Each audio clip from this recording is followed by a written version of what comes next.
राज्यातील शिक्षण क्षेत्राला हादरा देणाऱ्या अनुदान घोटाळ्याने खोपोली शहरातही संतापाचे वादळ उठवले. पदाधिकारी तसेच विद्यमान आणि माजी प्राचार्यांची नावे चर्चेत आल्याने संपूर्ण खोपोली शहरात खळबळ उडाली आहे. भाजपने रणशिंग फुंकलेले पाहायला मिळाले. भाजप नेते यशवंत शेठ साबळे, शहराध्यक्ष अजय इंगुलकर, मुकेश रुपवते व संजय तन्ना यांच्या शिष्टमंडळाने KTSP कार्यालयात निवेदन दाखल करत सखोल चौकशी करण्याची मागणी केली. ही अंतिम सूचना असून कारवाई न झाल्यास मोठ्या जनआंदोलनाचा इशारा यावेळी देण्यात आला. तराणी ब्रिगेडच्या वंदना मोरे व अन्य खोपोलीकर व शिष्टमंडळ यावेळी मोठ्या संख्येने उपस्थित होता. दरम्यान आमदार प्रशांत ठाकूर यांनी आगामी अधिवेशनात हा मुद्दा उचलण्याचे आश्वासन देत जनतेला न्याय मिळवून देण्यासाठी कटिबद्ध असल्याचे सांगितले. खोपोलीमध्ये KTSP संस्थेच्या कारभाराच्या संदर्भात आमचे सहकारी यशवंत शेठ साबळे यांनी तिथे ज्या काही वेगवेगळ्या पद्धतीनं कारभार चालतो त्या संदर्भात यापूर्वी देखील शंका उपस्थित केलेल्या होत्या. जे चॅरिटी कमिशनर आहेत त्यांच्याकडे त्यांनी काही तक्रारी केलेल्या आहेत आणि या संदर्भामध्ये वेगवेगळ्या पद्धतीतली अनियमितता आहे, काही बाबतीमध्ये पैशाचा अपव्यय केलेला आहे आणि भ्रष्टाचार, अशा सगळ्याच गोष्टी त्या ठिकाणी दिसत आहेत. या संदर्भामध्ये यशवंत शेठ साबळे यांनी संस्थेचा सभासद या नात्यानं दाद मागितलेले आहे. मी सुद्धा या संदर्भामध्ये हे जे अधिवेशन आजपासून सुरू होत आहे या अधिवेशनामध्ये हा मुद्दा उचलून धरणार आहे आणि या संस्थेच्या माध्यमातून या परिसरामध्ये लाखो विद्यार्थी घडलेले आहेत आणि एक मोठी संस्था, या संस्थेचा आधार सर्वसामान्य विद्यार्थ्यांना आहे. त्यामुळे कोणाच्याही चुकीच्या कारभारामुळे ही संस्था वेठीस धरली जाऊ नये या दृष्टिकोनातून मी एक लोकप्रतिनिधी जिल्ह्याचा या नात्यानं निश्चितपणानं आमच्या या परिसरामधल्या लोकांच्या मागणीला न्याय मिळवून देण्याचा प्रयत्न करणार.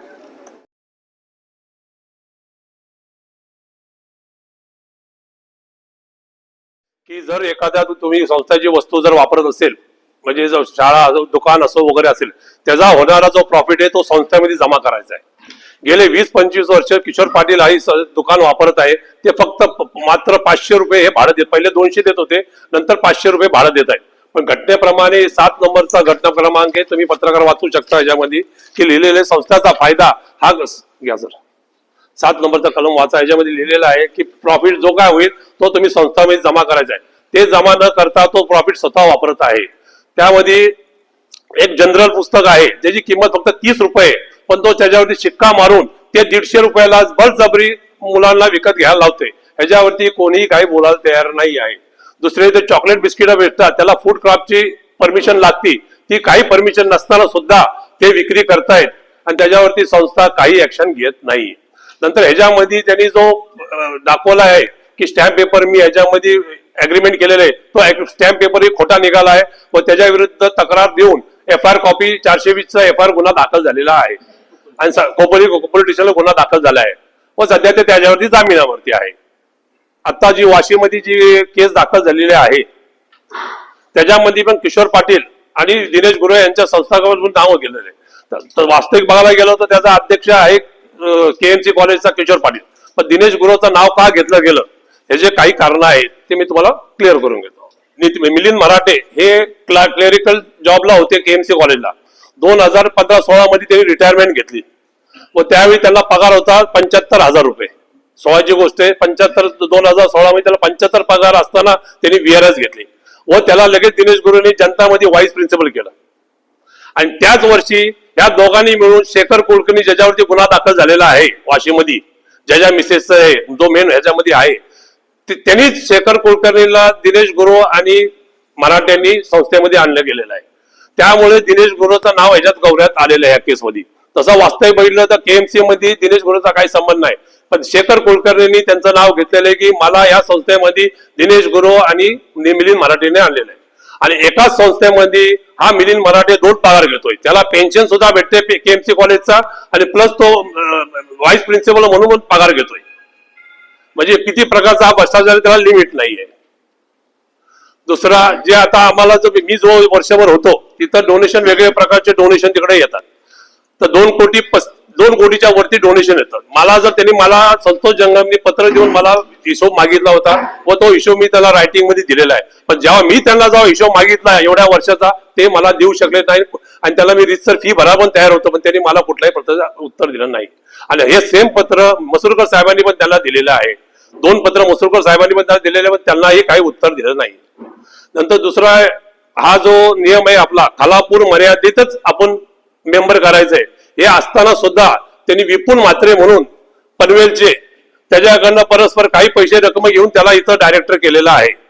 आपल्या नियमाप्रमाणे खालापूरच्या बाहेर कोणाला करायचं नाहीये, ह्याच्यावर आपण ऑब्जेक्शन घेतले. कारण ही खालापूरची संस्था आहे, कोणी बाहेरचा येऊन ह्या संस्थेवरती अधिकार दाखवत असेल ते चुकीचं आहे. हा, आणि त्यांनी ह्याच्यामध्ये असंही करण्यात आलं, संतोष जंगमनी ह्याच्यामध्ये सगळे अलिबागचे लोकांचे नावं मेंबर म्हणून घेतलेले आहेत. तक्रार केली, किशोर पाटलाच्या बाबतीत तक्रार केली, ह्याच्या बाबतीत तक्रार केली, पण धर्म आयुक्त पूर्ण एक केटीसीपी मंडळाला सोबत घेऊन चाललेत. त्यांनी माझी केस जानेवारीमध्ये मी दाखल केली, फेब्रुवारीमध्ये 25ला दाखल केली. आजही परवा माझी तारीख होती, त्यांनी डायरेक्ट एप्रिलची तारीख दिलेली आहे. जळून नाहीच चाललं. बिनविरोध निवडणूक जर लावता, समजा एक्झिस्टिंग मेंबर असताना मला नोटीस येत नाही म्हणजे ही कुठली बिनविरोध निवडणूक झाली? तुम्ही समोरच्याला सांगतच नाही की निवडणूक आहे, किंवा तुम्ही पत्रकार, तुम्हाला कोणाला आले का नोटीस सांगा मला. जनरल बॉडीचे कोणाला पत्र आले का पत्रकार तुम्ही सांगा मला. ते आताही त्यांनी कुठेही जाहीर झालेलं, तुम्ही पत्रकारांनी मला उत्तर द्यावा की तुम्हाला ही इलेक्शन ऑक्टोबरला झाली, तुम्हाला माहिती आहे का सांगा मला. म्हणजे एवढं. आणि त्याच्यामध्ये ते सातो साहेब जे आहेत धर्म आयुक्त त्यांच्याशी सहमती आहेत.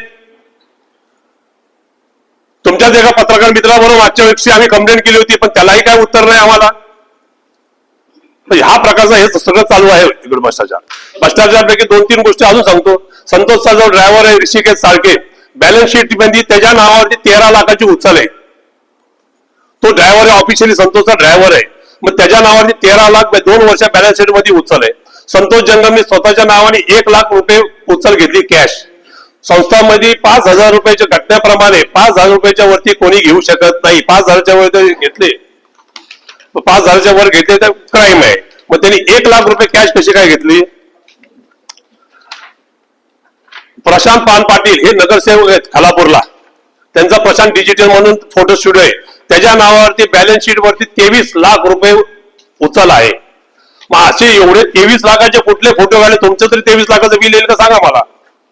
पण त्याच्या नावाने 23 लाख आहे. आणि जो आता सस्पेंड आहे खोटे दाखल्याच्या वरनं, ज्याच्यावरती सभासद रद्द करा म्हणून दाखल केलेलं आहे काय, पण त्या माणसाच्या नावाने 23 लाख, म्हणजे हा किती मोठा घोटाळा आणि कसला प्रकारचा घोटाळा मला काय कळायला तयार नाही. दुसरं, आमच्या ह्याला एक कंडिशन आहे की 25 लाख रुपये घेतल्याशिवाय मेंबर करता येत नाही. हा नियम केला होता ह्या लोकांनी, तर मी 25 लाख रुपये देऊन मी मेंबर झालेलो आहे.